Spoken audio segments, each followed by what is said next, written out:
great Biafrans, lovers of freedom all over the world. You're welcome back. Okay, since the sentencing of Prime Minister Simon Ekpa by the German District Court in Finland, Simon's name has been ringing like bell all over the world. He has made history. He has put in the name of Biafra on top of the world. Social media platform, international news, they have been carrying his name, his news, and it has been going viral about his sentencing. Now, there is something I want to say here. Nelson Mandela once said, there are 3 places for a freedom fighter: prison, exile, or the grave. If you are a genuine freedom fighter, you don't find yourself in these 3 groups. That means you are nobody. You are just a street noise maker. You are just making noise for nothing. You check truly genuine freedom fighters all over the world. Go and check their history, both dead and alive. Either they are in prison, or they are in exile, or some of them, they have gone, dead. So today, Simon Ekpa being in prison is not a bad thing. It's not something that Biafrans should be upset. I understand that. I've said it before. But let us see this as something that will pave way, that will make way for full restoration of Biafra. Anyone that is fighting genuinely fighting for freedom of his people, you must find yourself in this kind of situation. Nelson Mandela, the first black African president, who is led today, may his soul rest in perfect peace. This man spent 27 years in prison, later came out and became the president of South Africa, the first black president of South Africa before he died.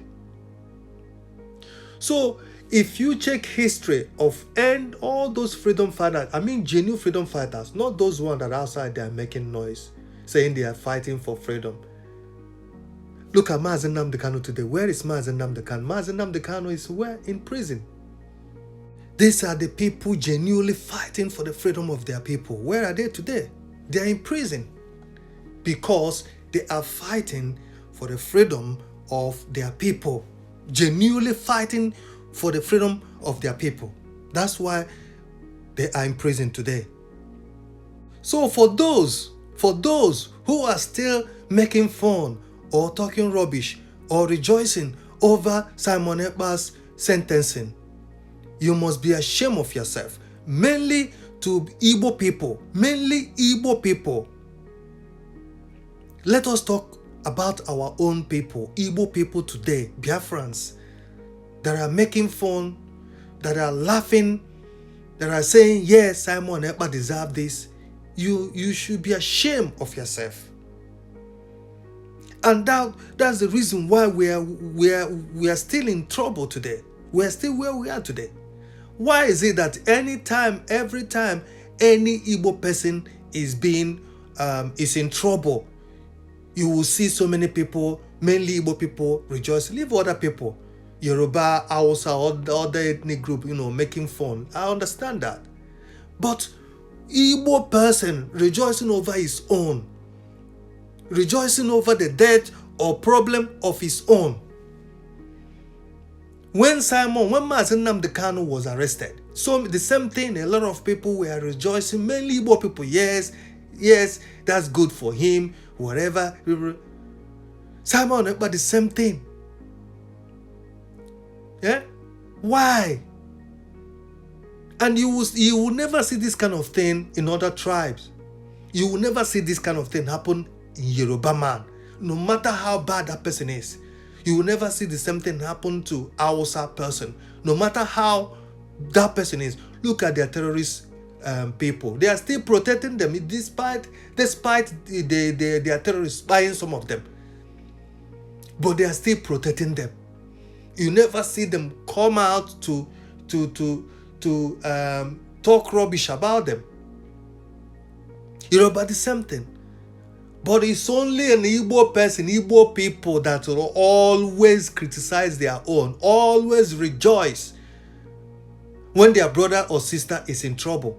You will see them come out making kind of like comment, rejoicing over that. That's why we're still in problem, and that's why we're still where we are today. Tell me now, who is gonna fight for us? If next month now, if they don't release Mazen Nnamdi Kanu now, who is gonna fight for us? Who is gonna defend us? Tell me, who has the balls? Who has the mind to do what this man, Simon Ekpa, and our leader did for them to be where they are today? Look at all those people that are calling themselves freedom fighters. Nobody is going after them. Nobody is calling them to be arrested. No one. Because for me, they are not doing what a freedom fighter is supposed to do. So, people making fun of Simon Ekpa's problem or sentencing, I don't even know. Mainly our Igbo people, that's where my problem is. How can you rejoice over your brother's problem? You know quite fully well why Simon Ekpa is being locked. You know. But because the way he was carrying it, the way he was doing it, you are not happy with it. Or you are envy because you are not the person, people were following. So you hated him for that. And now you are jumping all over social media saying, yes, Simon Ekpa deserved this, Simon Ekpa deserved that. That's crazy, no? That's crazy. And Mazen Nnamdi Kanu cried over this. Mama, he doesn't know Ma Burayono. Once our own will have problem, instead of us to come together, fight, and demand the freedom of that person, rather you will see us dividing in that issue, coming out. This one will say yes, another person will say no. People will be writing rubbish like what Ejimofo, that man, that guy that called himself a lawyer. Yeah? But the thing is this, no matter whatever they say, Prime Minister is a man. Olorogo can work. So you can make fun of him, you can say whatever you want to say, people still love him for what he did. We'll stop here. God bless you all. Bye.